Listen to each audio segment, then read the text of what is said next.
Chapter 1. The Brutal Truth You Are Avoiding. A study tracking behavioral change found that lasting progress doesn't come from massive leaps.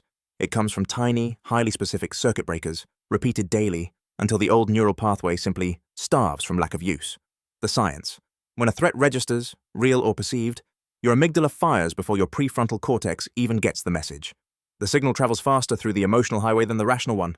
You react before you can think. This isn't weakness. It's a survival mechanism that's running in the wrong context. The origin map. Most problems have a point of origin, a moment or period when a useful coping mechanism got locked in past its expiry date.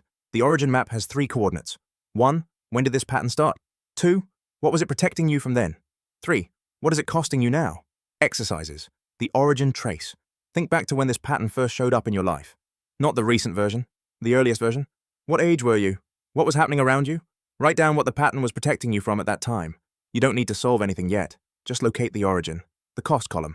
Draw a line down the middle of a page. On the left, write what the pattern gives you. Safety, control, approval, comfort. On the right, write what it takes from you. Energy, opportunities, relationships, peace. Look at both columns without judgment. The cost column is your reason to change. When you slip. Understanding why this is happening doesn't fix it overnight. But it does something just as important. It removes the self-blame. You didn't choose this pattern. You learned it. And anything learned can be unlearned.